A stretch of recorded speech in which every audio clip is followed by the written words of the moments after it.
It was the same thing with buying things. Once I go off of that financial diet for 3 months, I just don't have the appetite to consume. And if I do, sometimes I'll leave packages. Okay, I did that before, just leave packages at the foyer because it wasn't accumulating the thing, it was trying to get it. The Mm. coupon, the one time thing, that watching the tracking, it was that entire experience that I loved. I didn't really care once I got it. Like it was just packages stacked up, like, whatever. It was more about the journey. Sometimes we think we're buying products, but what we're really buying is participation. Participation in a lifestyle, participation in a friend group, participation in comfort, identity, routine, and even emotional relief. And over time, a lot of us quietly build financial lives around maintaining access to those feelings without ever really stopping to ask what it's costing us.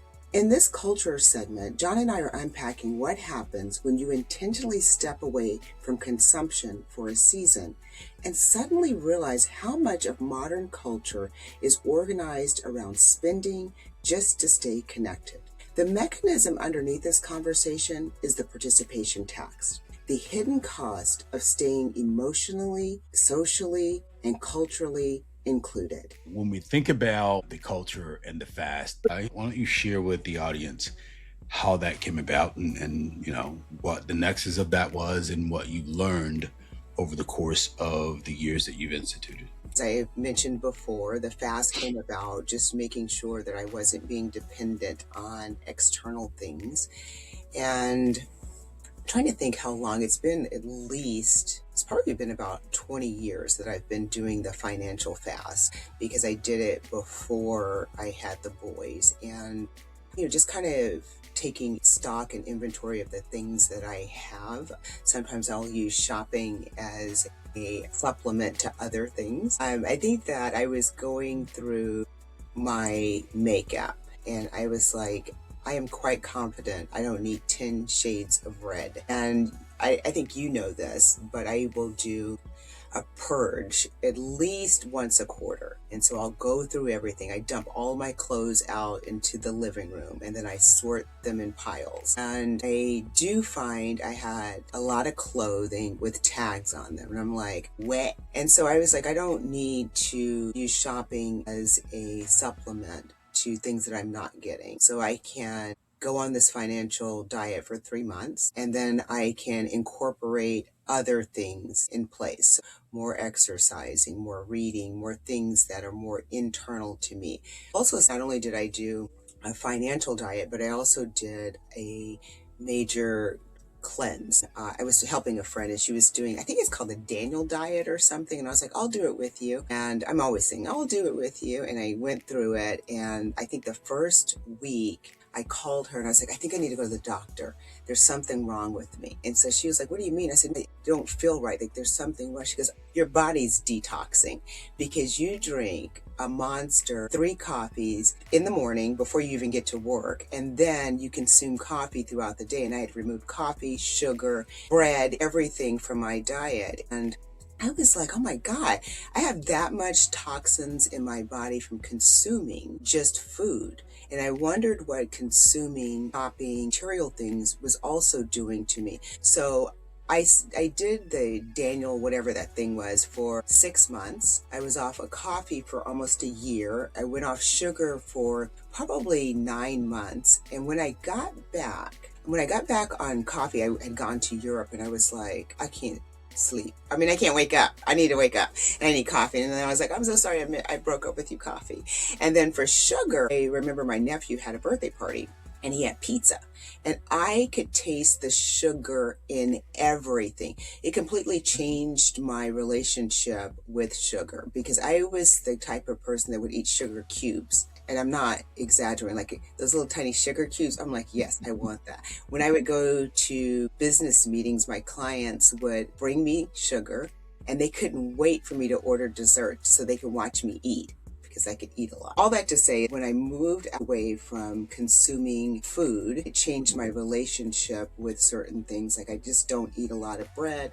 I don't eat a lot of sugar. It doesn't bring the same pleasure. It was the same thing with buying things. Once I go off I go off of that financial diet for 3 months, I just don't have the appetite to consume. And if I do, sometimes I'll leave packages. Okay, I did that before, just leave packages at the foyer because it wasn't accumulating the thing, it was trying to get it. The Mm. coupon, the one-time thing, that watching the tracking, it was that entire experience that I love. I didn't really care once I got it. Like, it was just packages stacked up, like, whatever. It was more about the journey. Got it.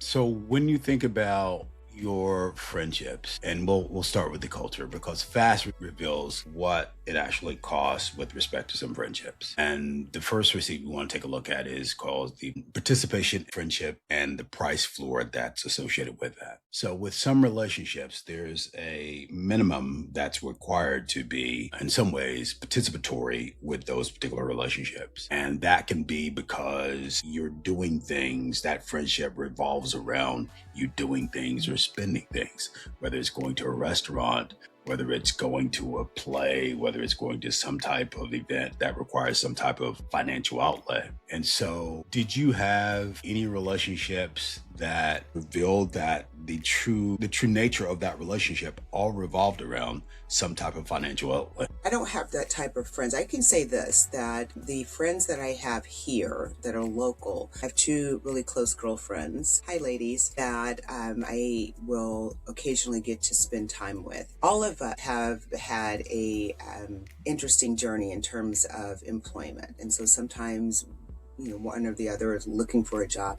But what we've always done is we will treat each other. So we will go out and then it's my turn to pay for dinner or pay for lunch or pay for whatever. We always bring each other a gift when we get together. But it became this unspoken thing, unspoken contract. When we knew that the other person may be going through something, the other two would just absorb the cost. It was never anything. And then I'll just take myself, when I get my next gig, then it's like, obviously you absorbed the cost for me for X amount of time, because it was never really about how much something cost or if you were participating. It was really about the friendship and what we got out of that friendship. And it's a lot. We get a lot out of that friendship. That my friends mean a great deal to me. Those two ladies are here in Austin. Even if it meant that we were going to this place called the Domain here and we're just walking around, that is something that we would just do if we knew that maybe everybody couldn't participate in going to a play or something. And then I have another friend the same way. It's more about, I want to spend time with you, so I'm buying these tickets, because they know that eventually I'm buying the tickets. And so I don't have friends where it's like, okay, you can't financially participate in this, so now we're no longer friends. I don't think it's you're no longer friends. I just think the way that I view it is, if there are friends that are in my foodie circle, and I know that that's going to be something that we share in terms of maybe visiting restaurants or things of that sort, that's going to require some type of financial outlay. Now, it is true that you can decide that this time we're either going to go Dutch or we're going to go and that person is going to pick up the check this time. And so from that standpoint, I do think it could impact the relationship. It would impact the relationship for me if, for instance, you're going through the Taste of Atlanta and the way that the season that it falls on, I'm going through some type of financial fast, and I said, okay, well, I'm not going to be able to participate into the Taste of Atlanta or Black Restaurant Week in Atlanta financially. I may not be able to associate with those friends during that week if I'm going through a fast. Now, obviously, you can structure it so that you either save up money to be able to do that during that time, or let individuals know during that time that I'm going through this, and they can then take up the outlay. But I do take your point with respect I appreciate you providing context and clarity on that. I think that I was maybe answering a different question. There are times where, for example, when I went to go see New Edition, it was during the fast time, but I had accounted for that. And so I allocated money and things aside prior to the fast because I wanted to partake in it. I also appreciate you being very clear on a specific event, because I was thinking as you were talking that, it's less about you participating in that event and more about us spending time together. But if it is like the Taste of Atlanta, that's a specific event, right? Mhm. In that you would need to have some type of financial investment in order to take part in that. You and I talked about this a couple of weeks ago. And I don't know if it's Sephora or Ulta does whatever event they do with respect to makeup and perfumes and things of that sort. If that event is held in a location that's physically expensive, you may decide, okay, I cannot do it this year because it's in LA or Las Vegas or New York and it's expensive to go there. And so from that standpoint, if you're not budgeting for that, it could be something that you can skip. I mean, that happens a lot, and I have to make decisions on that because I work in ed tech and it's volatile. You never know what's going to happen. If we're planning ahead of time, I do try and account for that, but there are just times where I have to say, I can't go this time. Maybe we can look at something later in the year, but I can't go and I can't participate. I'll have a friend, my bestie, which will be like, I will take care of everything. And I'm like, you can, but it's not something that is that important to me. You're important to me, but that event's not important to me. So we can find other things that we can do, whether you're coming here or I'm coming to visit you. I'd love to go, but you're more important to me than attending the event. Thanks for that. One of the things that I have been privy to or seen is you'll have a colleague or you'll have a friend who's going through something financially, and you may not know because that person has not changed his or her lifestyle and they're still doing something, we call it keeping up with the Joneses. And so they may not be able to afford certain things, whether it's getting their hair done every other week or every month, whether it's going out and buying the latest fashion or something of that sort. What has been your experience when you see individuals who may be under some financial constraints, but they're not stopping their consumption with respect to those little things that they may not be able to afford? And you find out later that that person may have been doing it just for appearance's sake. That's their business. That literally has nothing to do with me. Okay. I don't have anything to do with someone else's decision, their financial decisions or any decisions. And also, I think that a lot of times we live for tomorrow. We have to accumulate this much money. We have to do this before we start seeking joy. We have to have this. We have to have that. And if them buying something or participating something is something that's not going to cause them to spiral into like a depression, I don't know what's going on in their life if they're not sharing it with me. And who am I to judge them? I'm no one to judge them. I can't judge anybody but you. Just because I want to. So what's the fine line between that person doing, in this particular case, maybe some financial self-harm that you could see coming down the pike that may impact you at some particular point, may or may not. How's it going to impact me? Lynn, my rent is coming up in 2 weeks, and can I borrow $300 for you? Well, 2 weeks ago, I know that you went in this store and spent $200. I think you know this about me. I don't lend money to people. So I either gift it to them or I don't give it to them. I don't lend money because, especially in friendships and in families, you're just inviting a disruption in that friendship or that family. So I don't lend people money. You either get it as a gift or I say I don't have it. So to that end, third receipt that I'll ask is we're seeing a lot of events, specifically with the culture, that requires some type of financial outlay to participate. So I think of an event like Essence Fest. I think of some events that may be held here in Atlanta where the event is open to the public, but to get in to the event, it may require you to spend $10 or $15 to participate. When you're thinking about a fast, how do you incorporate events like that may require, and I'm talking specifically to the culture, or in your case, Austin, in your South by Southwest? There are some events for South by Southwest that are free, but there are also some events that in order for you to participate, you have to have some type of financial outlet. Well, that was a horrible example because I fundamentally will not participate in South by Southwest because they're greedy bastards. And however, But I that understand. I that take your proves the point. point. If they're greedy bastards, then there's a financial cost that's associated with it. No. Well, it's in that my refusal to provide any Mm, resources to them is independent of a fast. got it. Whether I was flowing in the money and I was a millionaire, I would still not participate because they're gatekeepers and they're greedy bastards. But that's just my personal opinion. But I take your point. I understand what you're saying. And I have to fall back on the same thing that I've said before. If there's something I really want, then I'm going to set aside funding for it and I'm going to suspend my little fast. It's like if you're on a real fast, like a diet, and you're like, oh my gosh, they're only having this peach cobbler once a year and it just happens to fall through. I'm not getting ready to not have my peach cobbler just because I'm on this. I'm just going to be like, you know what? Everything doesn't have to be black and white. I can make some concessions, but I am very cautious about doing that because I think that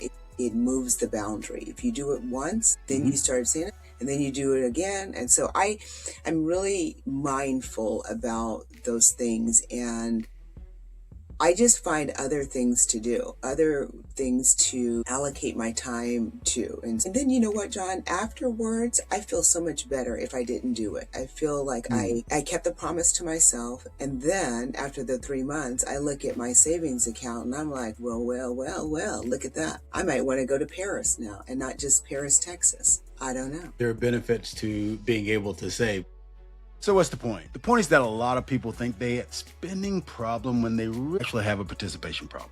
There's a difference, because over time, modern culture has quietly reorganized itself around continuous financial participation, not survival participation. Participation in friends groups, participation in experiences, participation in convenience, participation in identity, participation in the appearance of stability. And eventually, a lot of the people wake up and realize that monthly operating costs are not just tied to keeping themselves alive. They're tied to keeping themselves included. That's the participation tax. And see, the dangerous part about the participation tax is that rarely it feels irresponsible in the moment. None of these individual decisions look catastrophic by themselves. The dinner, the trip, the event, the subscription, the shopping haul, the upgrade, the appearance of maintenance, the emotional reward purchased after a bad, hard, long, tough week. None of it feels irrational because culturally it's normalized. In many cases, it's expected. But eventually, if you never interrupt the cycle, you lose the ability to tell the difference between what actually sustains you and what merely distracts you. And I think one of the most important things Lynn said in this conversation was that after a while, she realized it wasn't even about the thing anymore.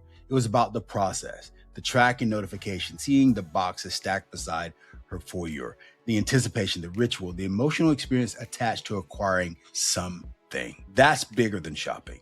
That's about emotional architecture. Because if consumption becomes primary way that you recover emotionally, regulate stress, or reward yourself, or the way that you maintain relationships or feel connected to culture, then your financial life becomes vulnerable to every emotional disruption in your environment. The participation tax doesn't usually destroy people overnight. It slowly reduces margin. Margin in your savings, margin in your business, margin in your household, margin in your emotional decision making, until eventually you're making long-term financial decisions based on short-term emotional maintenance. That's why these fasts matter. Not because deprivation is the goal, not because joy is bad, not because every purchase is irresponsible, but because interruption creates visibility. And visibility gives you the ability to decide what actually deserves permanent access to your money, your attention, and your emotional dependency.